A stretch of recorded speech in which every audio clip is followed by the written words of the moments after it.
Предизборни дебати на кандидатите за локалните избори на ТОП тема. Вечерва со нас се четворица од 6 кандидати за градоначалник на Кочани, градот кој за 3 дена ќе одбележи 7 месеци од трагичната несреќа во дискотеката Пулс, во која 62 лица кои загубија животот, а околу 200 беа повредени. Затоа, како Кочани ќе се врати во живот и како ќе чекори кон развој во следните 4 години, дебатата почнува за кратко.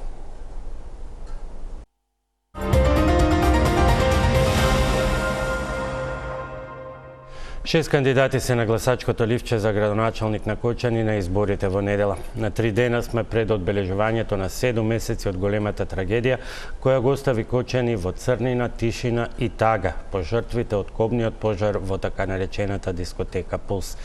Трагедија која во голема мера го одреди и текот на оваа изборна кампања во Кочани.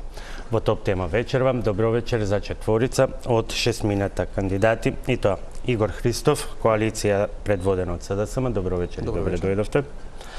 Жаклина Филипова Свеќаровска, Левица, добро вечер и добре дојдовте. Венко Крстевски, актуелен ВД градоначалник, сега во функција на кандидат од група Избирачи, добро вечер и добре дојдовте. Благодарам за поканата. И Зоран Тодоров, група Избирачи, добро вечер и за вас.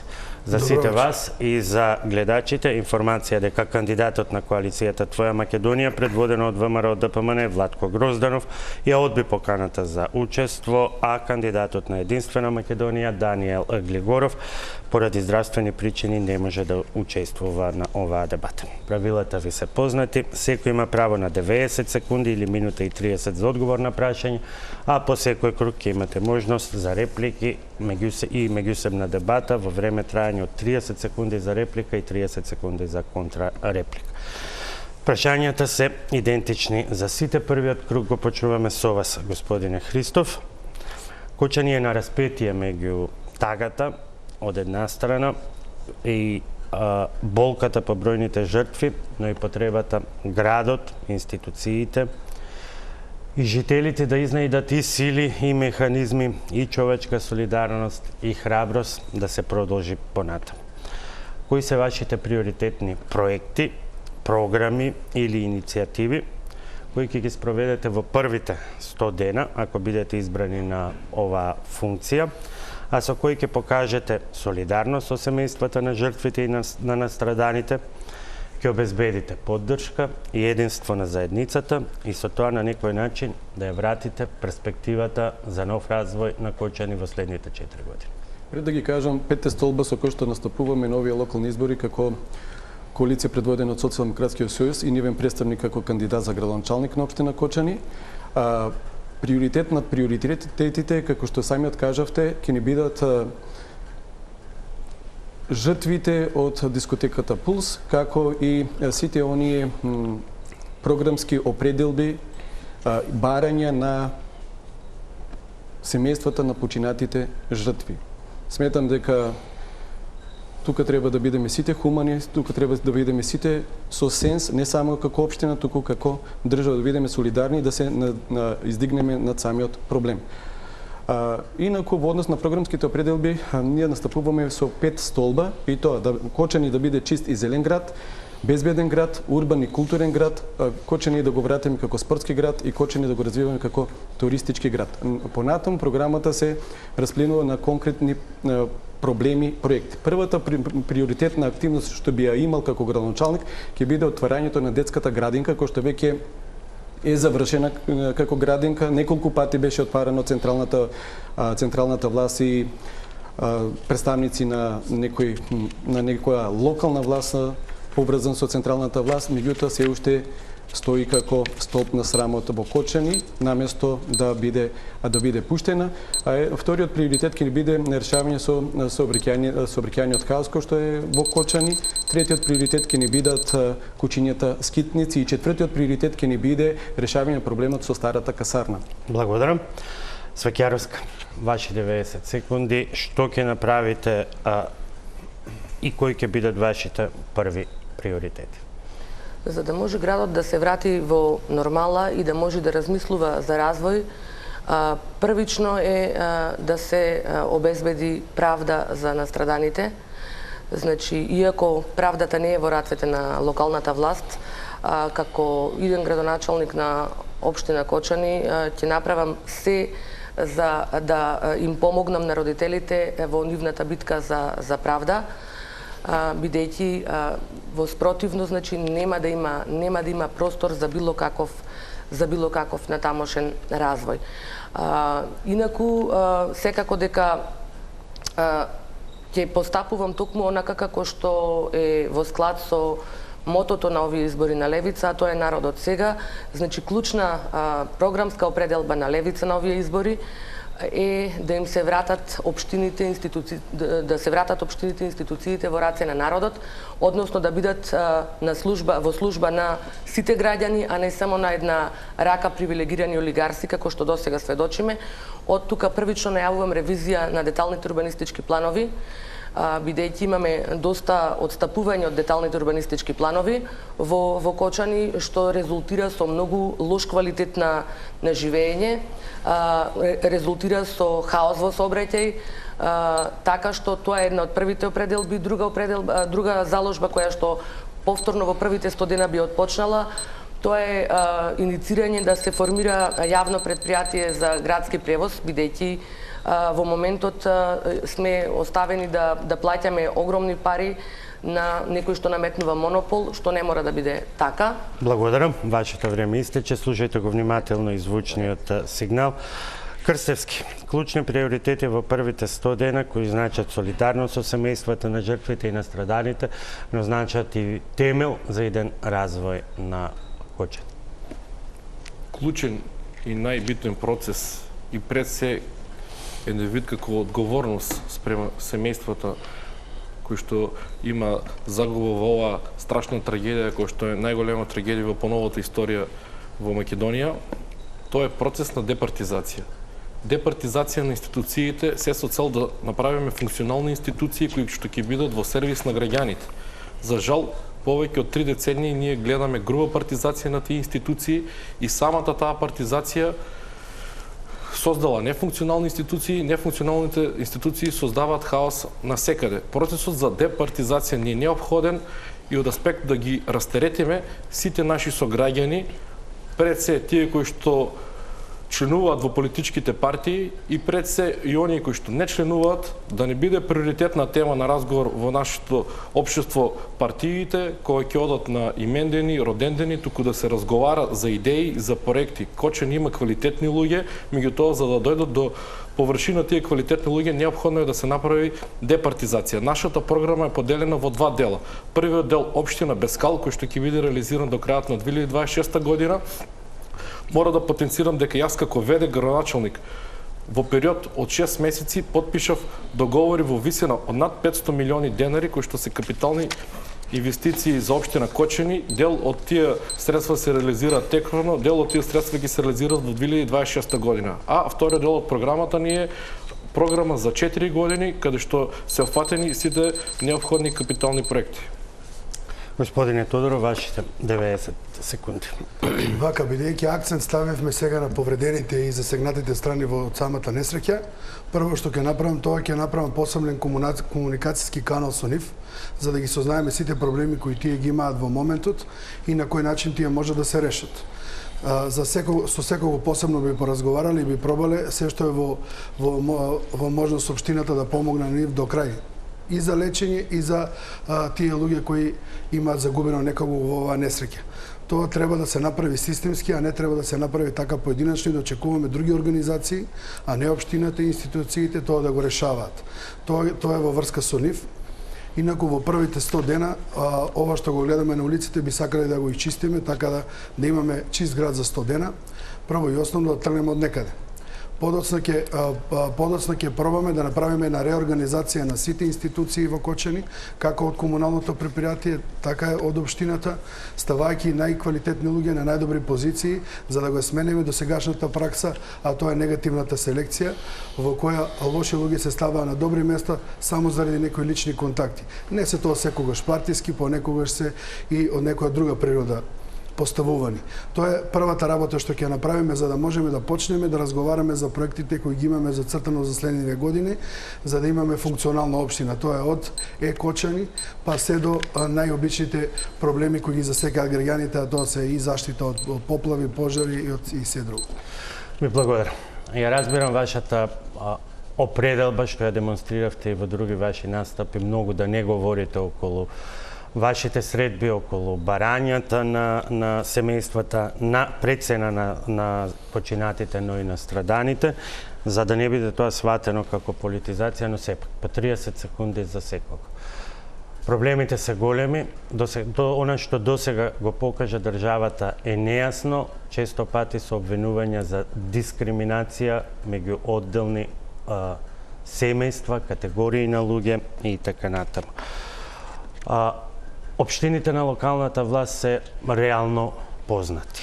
Ќе ве молам сепак во 30 секунди за секој, без право на реплика да не го злоупотребуваме оваа прашање, што конкретно сметате дека е најнеопходно и за што ќе се залагате? Од аспект на посебни фондови, можеби за психолошка поддршка, социјална поддршка, па имаме случаи каде што е неопходна и економска. Еве, почнуваме овој пат од Свеќаровска, по 30 секунди за секој. Така, на семејството. Ја разбирам и вашата потреба да одбегнете, но и одговорноста да се одговори исто така постои. Во суштина на семејствата на страданите им е потребен секаков вид на помош, со оглед на тоа што станува збор за изгореници од тежок степен, зборувам веќе за повредените тука, кои што бараат долгогодишен и многу сериозен третман, така што апсолутно не постои семејство без оглед во каква економска состојба било што не му е потребна економска поддршка, потребна им исто така социјална поддршка, ресоцијализација, психолошка поддршка, така што сето она што може да се обезбеди ќе им биде обезбедено, но тука пред се треба да има и еднаков пристап од страна на државната власт, каков што нема за сега во моментот. Благодарам. Крцевски. За родителите и роднините на починатите деца се со цел за да им дадам надеж за да продолжат да живеат, тоа е процесот на департизација, да знаат дека смртта на нивните најблиски не смее да биде залудна. За сите деца кои што се повредени од несреќата, по примерот на Супорт Кочани, јавно ќе се објавуваат потребите за секое дете и нема да криеме ниту од државните институции, ниту од нашето општество кои се реални потреби за тие деца и каков е процесот на излекување. Господин Тодоров. Вака, за семејствата на починатите, општината треба да обезбеди бесплатна правна помош за да може да им помогне во намерите кои тие ги имаат во иднина. За повредените, општината треба да се грижи не само за лечење до крај со сите своји можности кои ги има и конекции кои би ги направила, туку и за креирање работни места за децата кои се повредени и кои можат во иднина да допринесат во ова општество исто како и сите други. Затоа треба да се бараат инвестиции кои ќе бидат според потребите на тие млади луѓе кои били учествувале таа вечер таму. Господин Христов. Како што и претходно кажав, приоритет над приоритетите на нашата коалиција и на мене како кандидат ќе не бидат жртвите на семејствата на жртвите, односно на погинатите од кобната несреќа во Пулс, како и повредените. Сметам дека во однос на семејствата треба да имаме перманентна комуникација и се што доаѓа од нивна страна, логично, разумно, рационално, без да ги разделуваме луѓето и е во надлежност на општината ги пружаме отворени врати и отворени финансиски средства за тоа. Пример, треба да се изгради монумент кој што ќе потсеќа на жртвите и на тој настан. Мислам дека тоа ќе биде еден од приоритетите, а во однос на повредените континуирана медицинска и секаков вид на поддршка. Благодарам. Предпоставам дека во овој круг нема реплики и контрареплики. Одиме со второто прашање, почнуваме со Свеќаровска. Семејствата на жртвите и на страданите бараат правда, кочанската и совкупната македонска јавност одговорност. Што вие, како кандидати за иден градоначалник, сметате дека беа главните или најголемите пропусти на локалната самоуправа, локалната власт и администрацијата поврзана со локалната власт, а во врска со трагедијата во Пулс, и што ќе направите во доменот на вашите надлежности, нешто слично во иднина да не се повтори?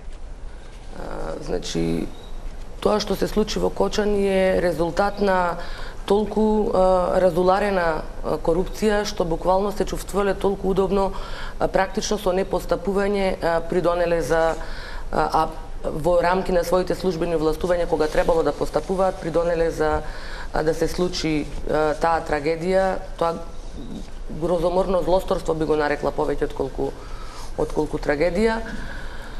Цехот го платија 62 млади луѓе, значи општината дефинитивно треба да се екипира соодветно со квалитетни инспекцијски служби, дефинитивно треба да се екипира, меѓутоа исто така тука треба да одговорноста не може да се изземе на градоначалниците, кои што практично и тоа како имале одговорност, така што и тоа е нешто што се пропуштило да се направи, значи можело да се направи, не се направило.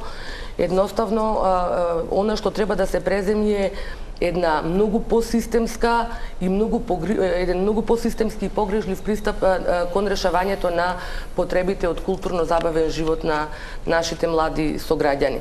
Значи не може во разноразни импровизирани небезбедни објекти да се организира забава и да мисли општината дека го решила со тоа прашањето на културно-забавниот живот на младите.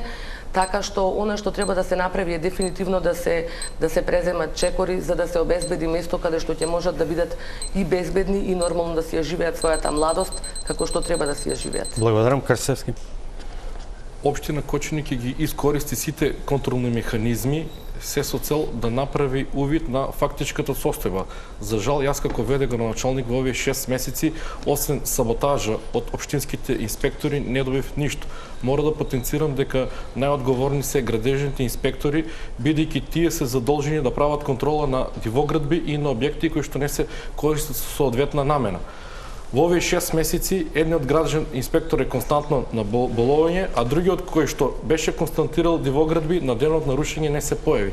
Имајќи во предвид таа состојба и претходното непостапување од локалните градежни инспектори, јас иницирав меѓуопштинска соработка со општини од кои што ни беше подадена рака и истото ќе го иницирам веднаш по завршувањето на изборите со новиот совет каде што ќе има советници со општествена одговорност, а не со тесногледи партиски интересни како што беа советниците од ВМРО, ДПМН, кои што гласаа против меѓуопштинска соработка, да дојдат инспекторски служби од други градови, не само градежни инспектори, овде треба инспектори и за домување, инспектори за улици и патишта кои што ги нема општина Кочани, бидејќи нашите сограѓани за да се чувствуваат безбедно и сигурно мора да имаме функционални институции.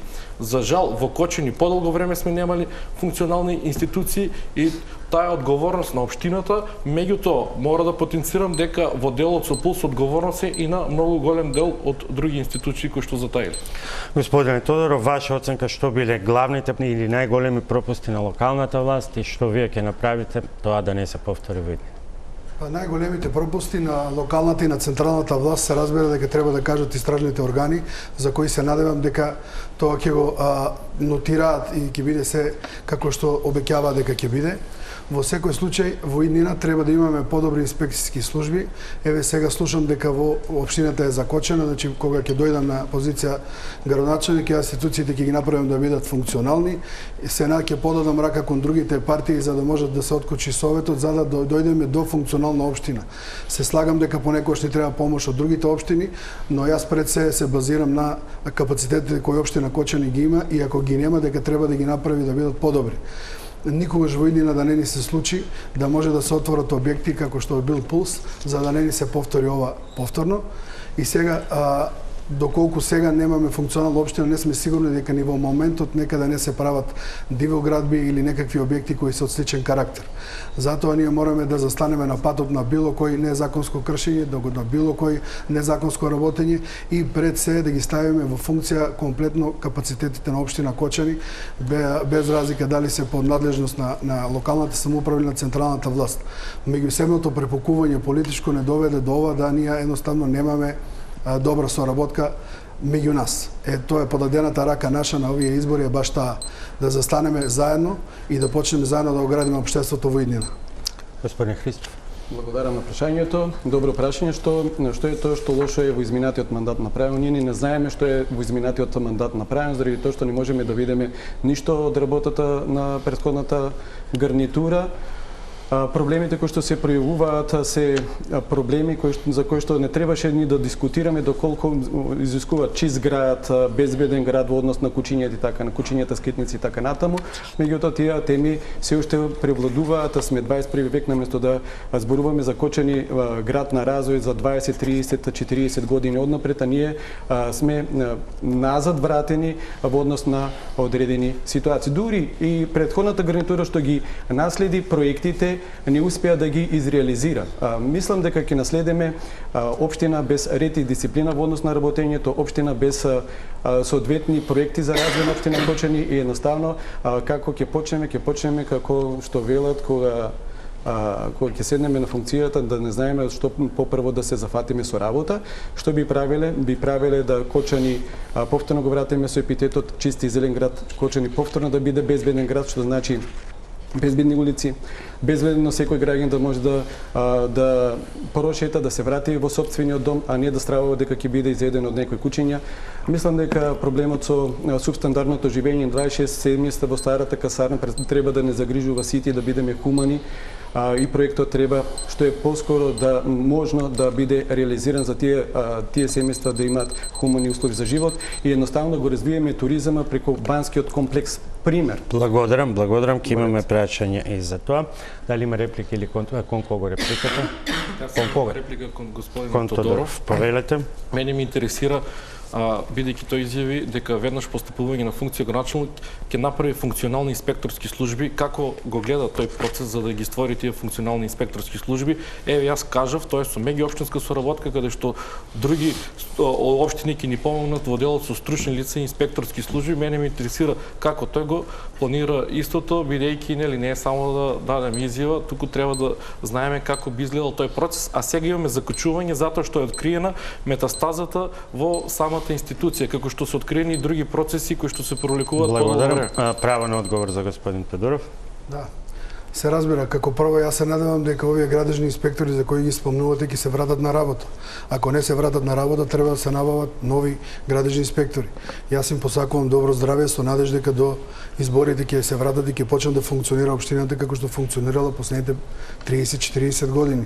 Но се разбира многу поефикасно, многу подобро, доколку тие не се во способност или не сакаат да работат, ќе треба да најдеме нови градежни инспектори во Кочани и Кочани да функционира како што функционира било кој друг град. Тоа е многу едноставно. Дали друг има реплика кон кого? Христоф. Благодарам. Ме интересира зошто со оглед на тоа што проектот практично беше заокружен и средствата беа обезбедени за реализација на проектот кој што треба да го реши проблемот со старата касарна, а мандатот беше на ваш градоначалник, мнозинство во Советот имавте, предводено беше од СДСМ, зошто не беше решено тогаш и зошто мислите дека сега 4 години потоа ќе го направите тоа што не го направивте пред 4? Во мандатот на кандидатот кој што беше, благодарам пред се на прашањето, во мандатот на Никол Чуелиев кој што беше поддржан од страна на Социјалдемократскиот сојуз, беше направен, изработен основен проект, беа набавени пари и веќе багерите беа на терен, меѓутоа поради несогласување на дел од населението во однос на локацијата каде што тие треба солидарни кукички да бидат поставени, едноставно настана прекин, а подоцна го изгубивме мандатот и не бевме во можност да го реализираме. Сега со нови сили, со нова енергија, со веќе готов проект и обезбедени средства, веќе ја наоѓаме локацијата и мислам дека тоа ќе ни биде како приоритет и тоа ни е ставено во програмата да го реализираме. Благодарам господине Христов, право на реплика имате уште вие, господинот Тодоров, ако сакате да ги искористите. Ако не продолжуваме, остануваме на истата тема која што ја допревте во вашите одговори околу инспекцијските служби и не само во Кочани и во многу други градови, тоа е рак рана на општините и не само во градежниот сектор, можеби Кочани е специфичен и по оние 400 решенија за дивоградба кои што можеби ќе дочекаат и една деценија да останат нерешени. Од тука, какви конкретни мерки предвидувате за враќање на довербата во институциите, пополнување на општинската администрација со сите неопходни служби и пред се нивно работење, ефикасно работење во служба на граѓаните, а не за личен или коруптивен интерес на одредени политичко-бизнес групации. Според редоследот, прв за одговор е господинот Крстевски. Повелете. Благодарам на прашањето. Во последните 6 месеци, имајќи можноста да извршувам функцијата градоначалник на општина Кочани, открив низа на аномалии. Една од нив е по однос на градежниот инспектор, кој што има изготвувано записници и решенија за рушење на дивоградби. Од страна на собствениците на дивоградбите беше поднесено жалба заради водење на постапката. Пред неколку дена ние добивме одлука од втора степена комисија со која се уважува жалбата и се отфрлаат решенијата како непрофесионално и незаконито изготвени. Веднаш по изборите јас ќе ги преземам сите законски механизми тој градежен инспектор да го отстрани од општината затоа што се покажал како нестручен. Исто така ќе се направи и ревизија на болувањето на другиот градежен инспектор затоа што за мене е несфатливо некој во последните 4 години, 3 години да е на боледување и да се води дека ја извршува таа функција. Само колку дополнување и поттик за повеќе решенија, фалат и други инспектори, не се само градежни. Сакам да ви кажам дека ние имаме нефункционални институции за да ги таргетираме проблемите каде што се мора прво да се направи мониторинг на сите процеси.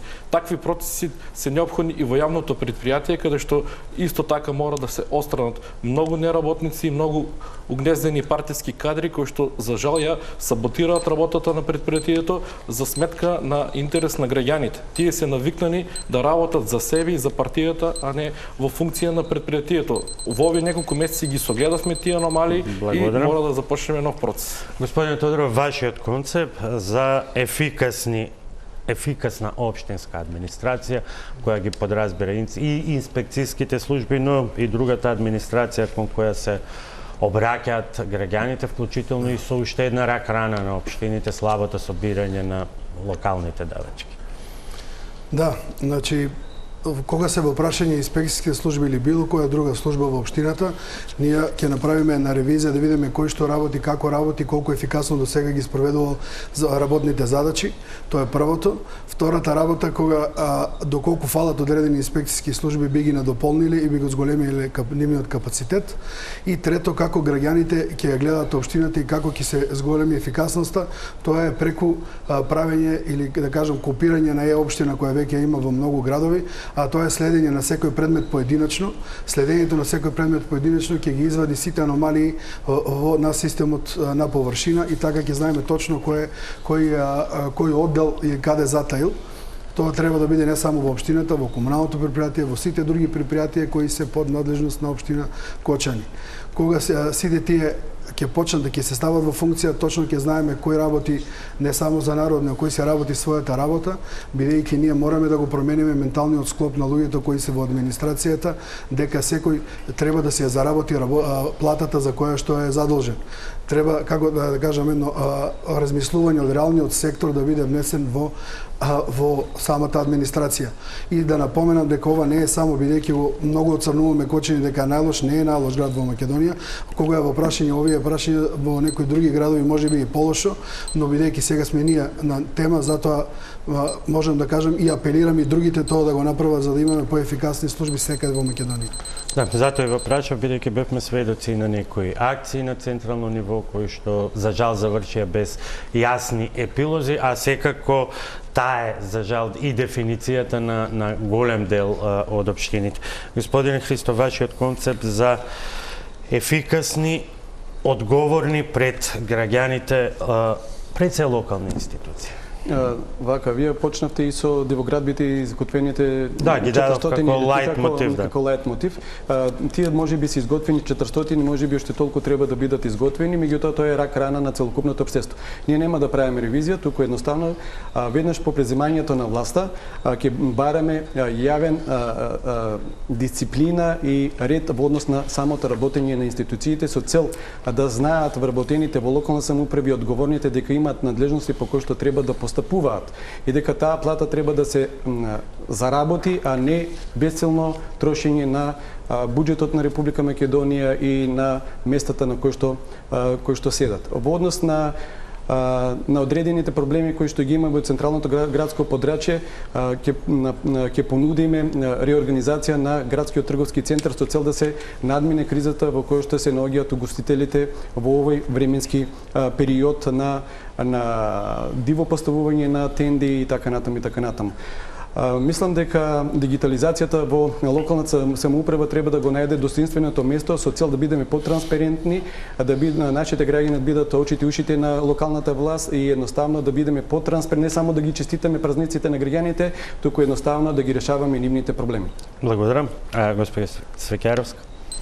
За почеток, за да се види во суштина што се случувало изминатите децении на ротирање на двете партии кои што се ротираа на власт практично на ВМРО ДПМН и на СДСМ, ќе ги објавам не само моментално како што е на страницата на Кочани лицата и работните позиции кои што ги исполнуваат, туку и образованието со кое што ги исполнуваат тие работни позиции, па да се види во суштина зошто ни е така како што ни е.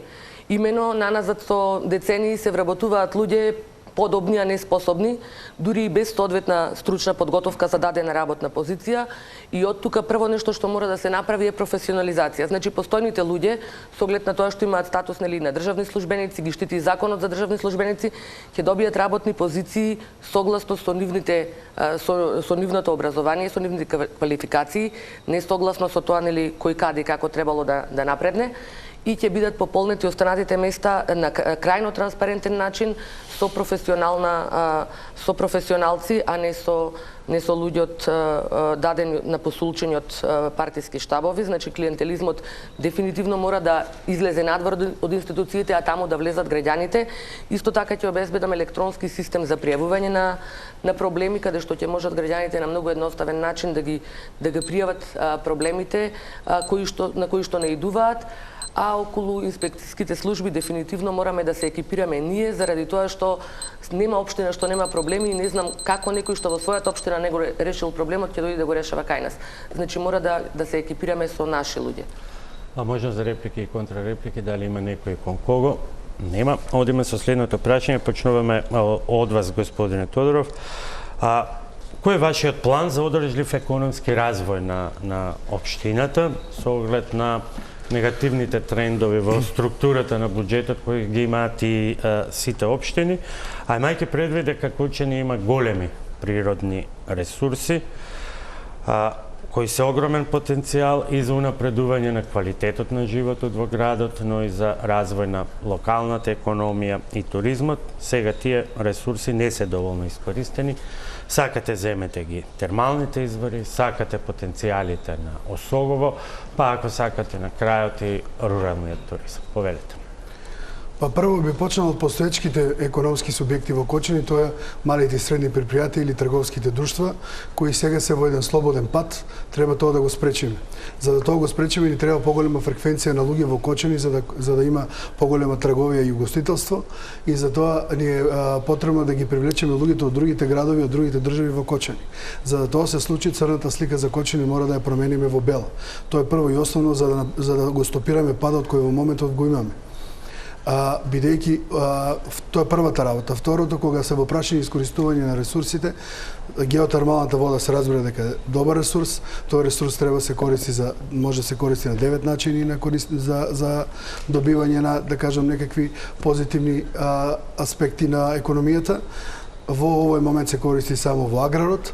Ни треба и туризмот, и треба да го зголемиме исто така аграрните површини, треба да мислиме за земјоделците и за нивните и како да го унапредиме земјоделието, дали да правиме агрохабови, како да ги стимулираме младите земјоделски семејства, потоа како да го искористиме Пониква, не само Пониква, туку и другиот дел на Осоговијата кој оди према Браната Речани, каде што има одличен капацитет за селски туризам, да не ги забораваме низинските села кои се така осеќаат отфрлени, дека треба и нив да ги вклопиме со една добра поврзаност со економските капацитети кои ми ги донеле во Кочани, дополнително освен овие што ги има сега во моментов.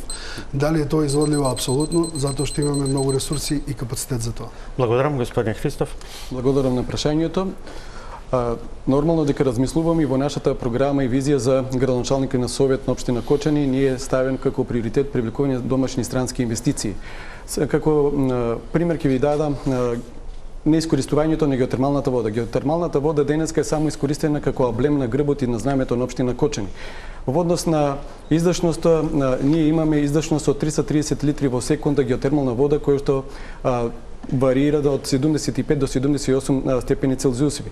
како аналогија или пример ќе кажеме, во Сандански има 7-8 литри во секунда на геотермална вода и има изградено околу 70-80 хотелски капацитети. Кај нас нема ниту еден хотелски капацитет, нема ниту едно корито, еден базен покриен за да се користи ова геотермален ресурс за бањолошки и за медицински цели. Тоа ќе се обидеме да го промениме. Во однос на туризамот, Кочани има прекрасна планина, особено по Никва и Полацки пат, кој што и текако можат да се развијат во однос да се и понатаму развиваат во однос на туристичката понуда кој што може да биде активна не само за општина Кочани и регионот, туку и од странство.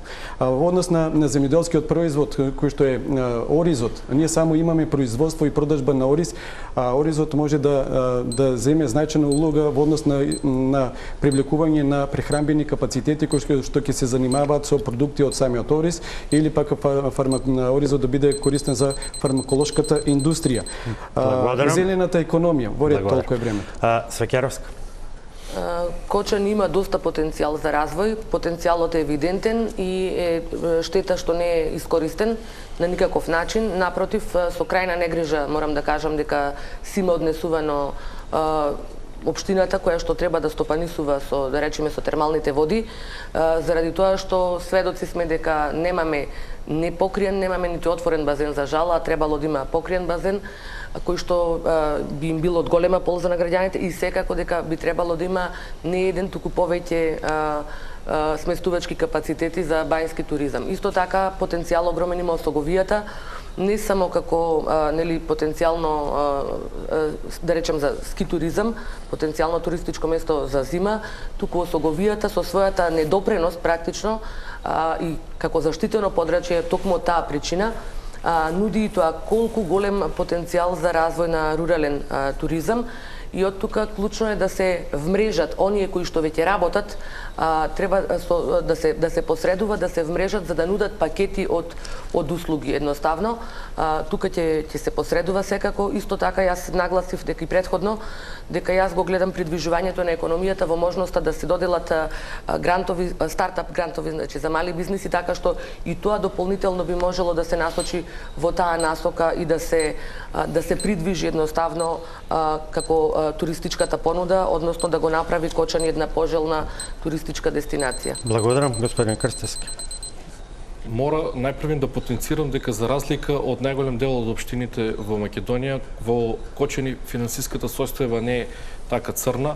Јас како ВД градоначелник за само неколку месеци успеав да го намалам долгот по однос на обврски за повеќе од 25 милиони денари.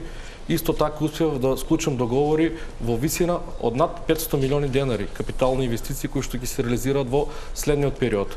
По однос на комуналното јавно предпријатие каде што имаше 27 блокади, сакам да кажам дека моментално има 7 и тргнати се блокади во висина од над 150 милиони денари и избришена е камата од над 70 милиони денари за само неколку месеци.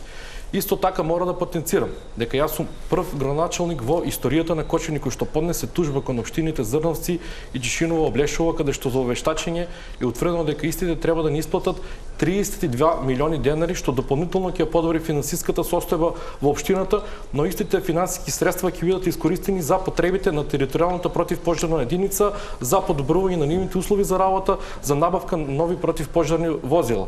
Во однос на локалната економија, градот е неопходно да го отвориме према регионот и светот. Тоа ќе го направиме во делот со туризам, каде што ќе го отвориме со гастротуризам, со културолошки настани, секако пониква и геотермалната вода ни се стратешки неопходни. Во завршни преговори сме со неколку инвеститори во делот со спа центри, каде што оформивме земјиште кое што ќе биде дадено на лицитација и по однос на таа лицитација се надевам дека ќе добиеме инвестиции. Можно за реплики и контрареплики доколку некој сака.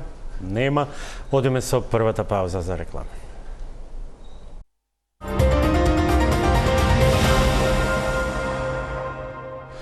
Продолжуваме понатаму, повторно се враќаме на кругот кај господинот Христов.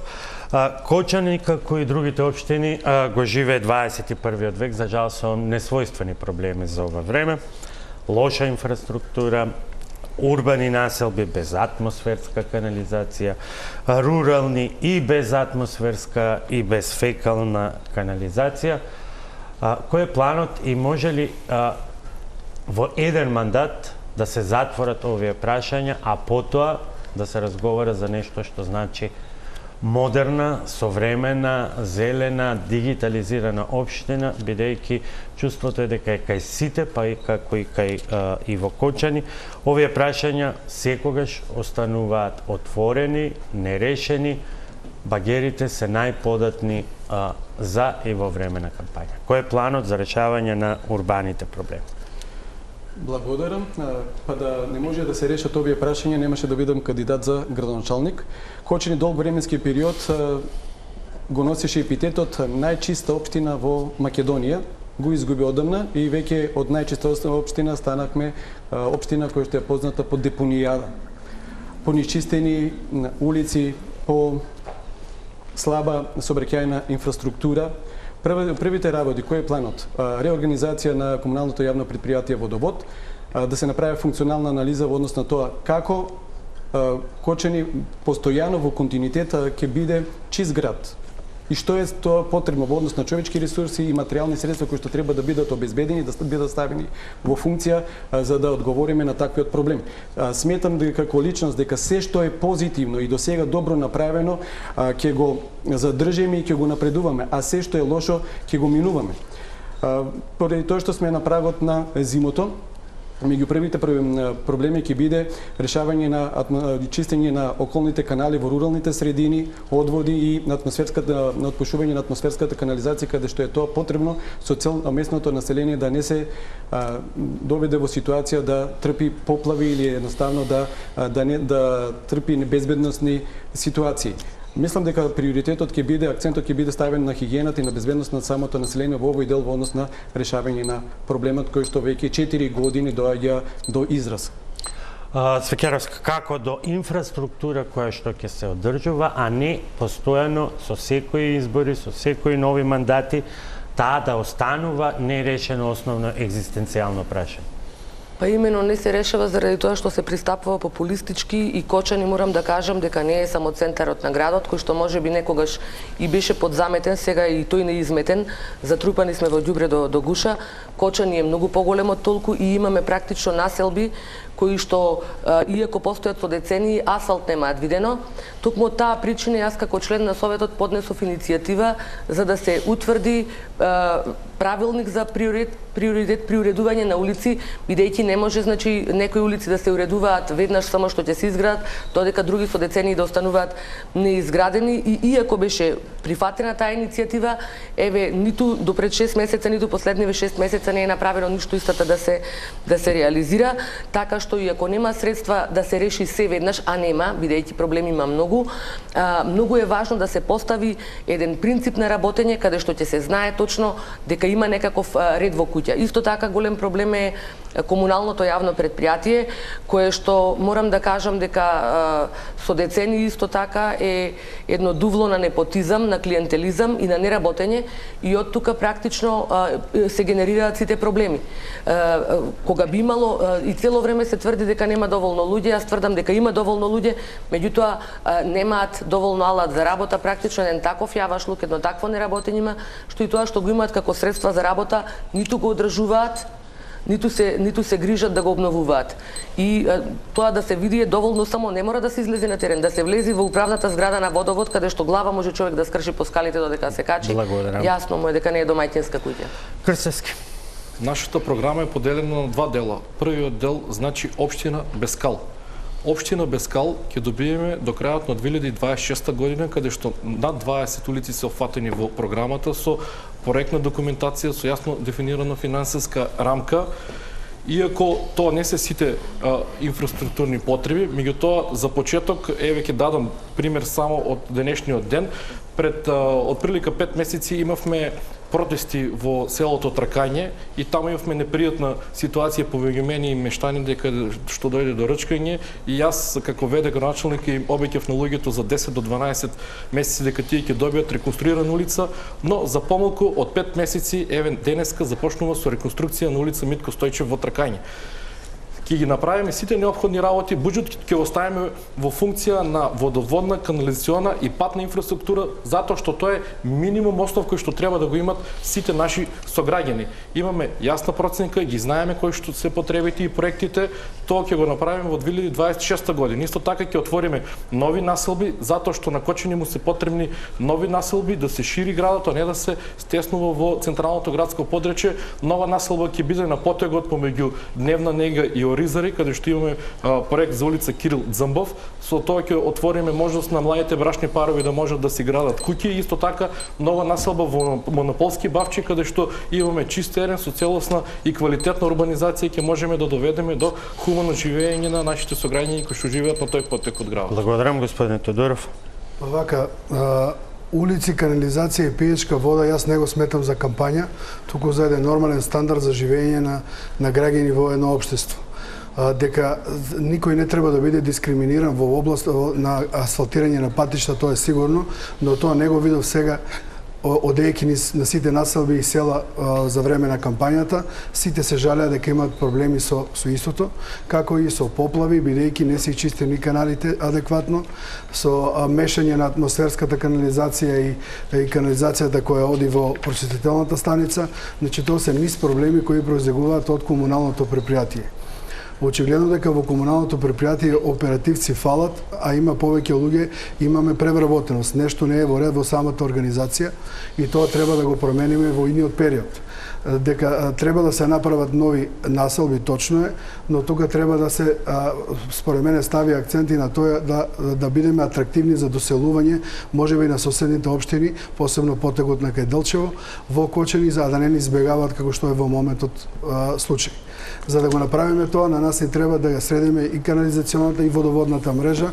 Значи сите луѓе кои се жалат дека немаат вода по 2 дена во селските средини или повисоките места во градот, тоа треба да биде веднаш решено, да се најде начин како енергијата на тие пумпи ќе биде поевтина и дека тоа трајно решение ќе биде за сите граѓани на општина Кочани подеднакво. Можно за реплики, контрареплики, кон кого? До сите тројца може ли? Може, не мора кон еден. Да, поради тоа што имаме недостаток од еден кандидат кој што исто така алудира да биде градоначалник, сакам да ја поставам прашање до сите тројца присутни овде. Ако се согласат, може ќе добијат и тие време. Добро, ајде менуваме. Да биде малку поинтересна емисијата. Добро. Сега месец октомври е познат во Кочани како месец на оризовата жетва. Оризовата жетва останува како остаток сламата низ полињата, кој што подоцна земјоделците во текот на наредните месеци ја палат и го нарушуваат чистиот амбиентален воздух во самата општина, па и вие како медиуми постојано информирате и сакам прашањето е што ќе направите во однос на решавање на овој проблем. Може би ја прво. Ајде. Бидејќи оваа тема секоја година и вие ми ја поставувате со палењето на станичната како би се решило, има 4 начина.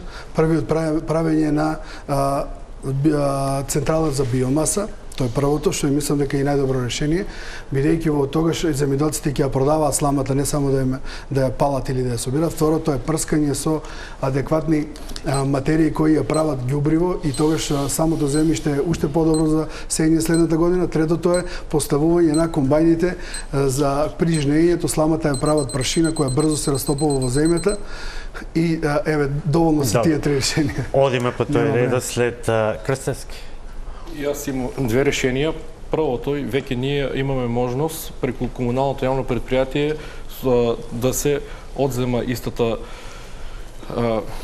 маса и да се носи во прочистителната станица. Меѓутоа, за мене по-суштински е да се направи едукација на земјоделците за да можат да ги користат ИПАРТ програмите кои што за жал се со многу низок процент на искористеност, се со цел да се купат поквалитетни комбајни за да можат да ги ораат нивите на тој начин и да не се ствара оваа проблематика. Исто така сакам да напоменам дека јавното предпријатие им стои на располагање на земјоделците. Свекеровска.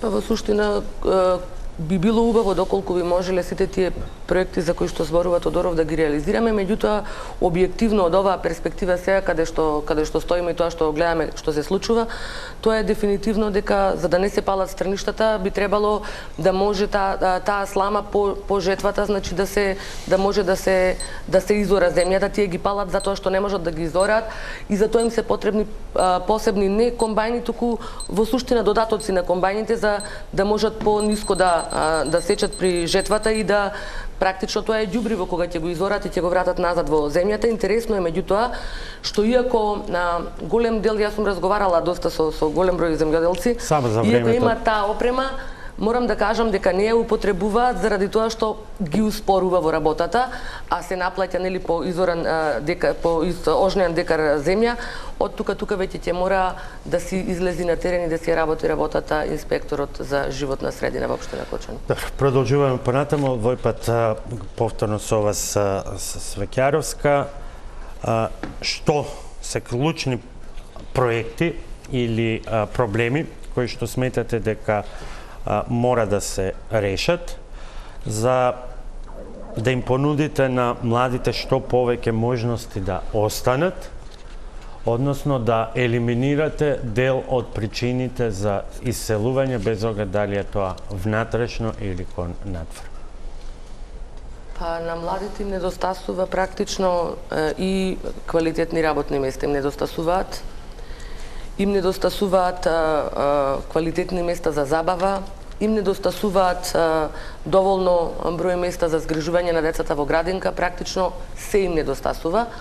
Воопшто не се водело сметка за потребите на младите луѓе, токму затоа имаме речиси 3 пати повеќе пензионери отколку ученици во градот. Еве да бидеме по-конкретни. Така што минимум 3-5 проекти со кои еве ќе им дадете 3 до 5 причини повеќе да размислат дали да останат или да.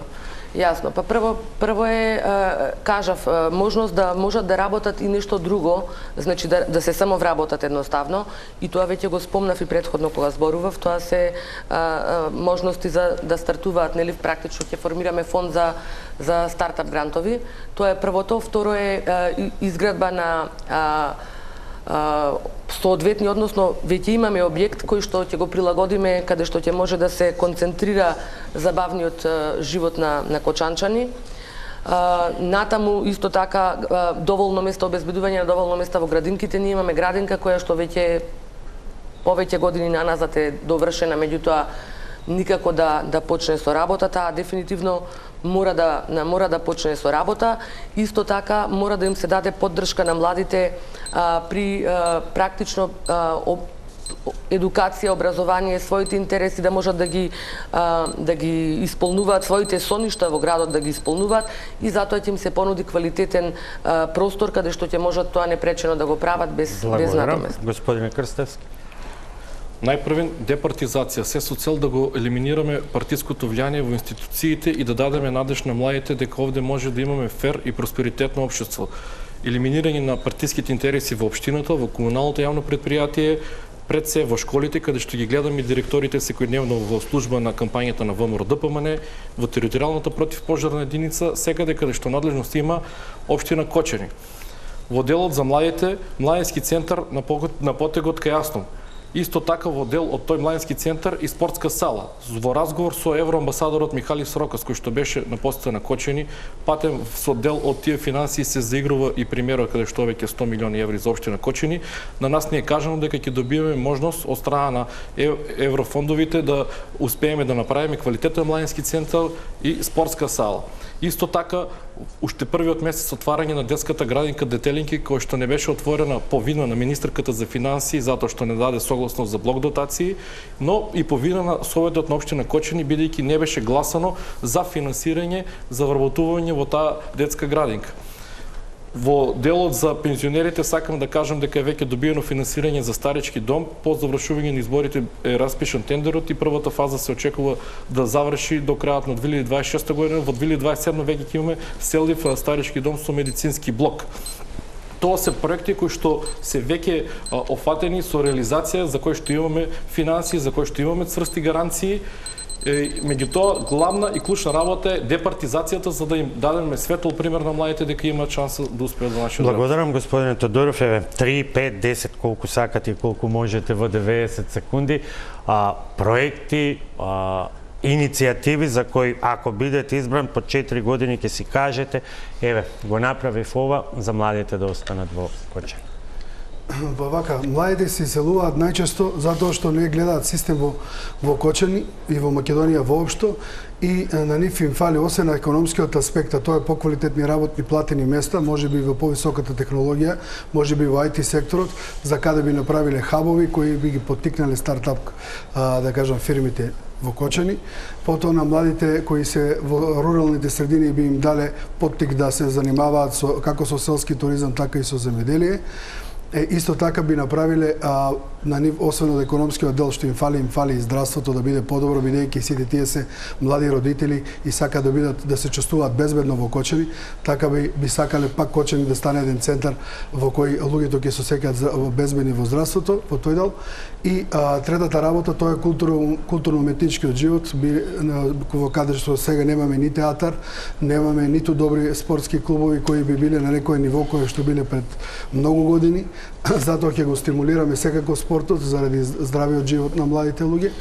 Градинката, што сите ја спомнуваме, која веќе е завршена, секако треба да биде пуштена, но и истакнати оделенија, да кажам, во поголемите рурални средини, за да можат младите родители да не се вселуваат во градот само заради тоа, туку да се остануваат во местата кај што пораснали и живееле. Тоа се само почетни 3 фази за кои разговараме како да останат младите таму. И треба да се осеќаат безбедно за нив и за нивните деца и во парковите, и од кучињата скитници, и од се друго меѓу кои сообраќајот. Господин Христов. Благодарам. Причините за иселување на младите, како што кажа и предходните, се такви работи кои што младите не можат да се реализираат во средината, особено во општина Кочани, па се иселуваат во главниот град каде што таквите содржини ги пронаѓаат или се иселуваат во странство. За да ги задржиме младите, едноставно прво треба да ги слушнеме тие млади, што сакаат, како сакаат, да ги вклучиме. Континуирана комуникација на градоначалникот и на советот со младите за да бидат задржани. Еден таков грандиозен проект кој што беше распослан во самата држава беа дуалните паралелки кои што беа воведени со цел да се направи, да се обучат кадри млади кои што веднаш би се вработиле во стопанството на територијата на општините каде што живеат. Меѓутоа мислам дека далеко сме од тоа и треба да поработиме во тој сегмент. Втората ситуација која што сакаме да ја направиме е да ги поддржуваме младите таленти. До сега ги поддржуваме талентираните ученици и спортисти, меѓутоа не и младите таленти во нивниот талент.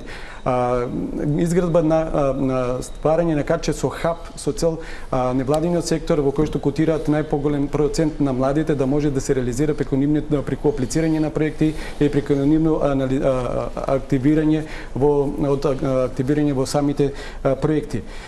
Сестрана поддршка на спортските културните манифестации, подигнување на спортските клубови. Кочани, знаеме, порано беше спортски град, денеска е на дното. Во однос на културата, мислам дека поголема депресија во културата Кочани нема доживеано, особено во последните 4 години. Инвестирање и одржување на спортските културните арени и дисперзирање на различни детски и спортски игралишта како во руралните, така и во урбаните центри низ градот. Благодарам. Може за реплики и контрареплики во овој дел. Повелете кон кого? До Венко. Добро. Со оглед на тоа што гледам дека целата своја кампања е заснова на департизација, иако живееме нели во плуралистички систем, и веројатно во тоа гледа начин како ќе се реши синдромот твој човек. Ама како да го решаваме во Кочани синдромот наше дете? Односно, дали имаш за непотизмот решение и дали мислиш департизацијата непотизмот дека ќе го реши? Крстевски. Затоа што, дали може да... Да, повели. Затоа што секое вработување кој ќе што биде на транспарентен и јавен начин, посебно кој што ќе во рамките на самата општина и на институции кои што се под надлежност на општината, целата јавност ќе има увид на истите. Постои систем по кој што се оценуваат апликантите за секое работно место. Еве, јас ќе ви дадам пример. Предходните неколку месеци во територијалната противпожарна единица вработени се 2 лица и двете лица имаат најголем дел, највеќе бодови во својата категорија, иако ме интересираше манипулативниот простор во делот со интервјуто, го проверив, таму каде што имало повеќе кандидатите имаат исти број на бодови кај делот на интервјуто кој што партиите го користеле за манипулација предходниот период. Благодарам. Друг реплика или контрареплика нема. Тука доаѓаме до последниот дел. Сите имате по 30 секунди за малку плюс минус ќе прогледаме низ прсти. Крстевски, почнуваме со вас. Порака до Кочанци, зошто вие треба да бидете едни од градоначалници? Кочанчани, време е за мобилизација. Мобилизација на сите, на млади и стари, на наши и на луѓе во странство. Сега е историски момент за нашата општина, бидејќи немаме право на поправен испит. Имате шанса да ги казнете тие кои што го создадо овој трул систем кој што ни донесе трагедии и иселување. Таа шанса е новие локални избори. Затоа од вас зависи дали сакате да живееме во департизирано и растаретено општество и дали сакате во иднина да гледате партиски директори и партиски кадри како ги малтретираат нашите сограѓани. Господин Тодоров. Кучанчани, би ве повикал масовно да излезете и да ја земете судбината во своји раци. Гласајте врз основа на своето убедување кој е најквалитетен и кој најдобро може да ја води општината во сигурна иднина. Гласате врз основа на своји убедувања, не врз основа на било какви притисоци, нити на било какви други убедувања. Гласајте, а јас ви заблагодарувам однапред и верувам во вашата интелигенција на кочанскиот народ. За слободно Кочани, за живот во Кочани. Благодарам, господин Христов. Почитувани мои сограѓани од општина Кочани, од руралните и од урбаната зона, доколку во нашите програмски определби почувствувате реалност, енергија, стручност од мене и од нашиот тим, ве повикувам на 19 октомври силно да го заокружите бројот 5 за градоначалник на општина Кочани и бројот 5 за советничката листа предводена од коалицијата на Социјалдемократскиот сојуз, заради тоа што нашиот град заслужува брз и динамичен развој и одлична одсоена број 5. Благодарам. Свекеровска. Почитувани сограѓани, како прва жена кандидат за градоначалник во историјата на општина Кочани, можам да ветам дека ќе ја заложам целата своја енергија која што ја имам, а која на кочанчани ми е многу позната, за да ги сменам работите да функционираат, односно да направам ред во таа куќа, да има некаков, бидејќи моментално има едно крајно безредие кое што е генерирано од долгогодишното практично клиентелистичко владење. Токму затоа, за да го смениме клиентелизмот, ве замолувам масовно да излеземе и да го дадеме својот глас за оние на кои што веруваме дека вистина ќе стојат за својот збор. Ви благодарам на сите што вечерва бевте гости во Топ тема и ви посакувам успешни избори во недела. Гласачите ќе го кажат. Имате повеќе успешни емисии. Својот. Благодарам вам, почитувани, ви благодарам за вниманието. Останете со програмите на Телми.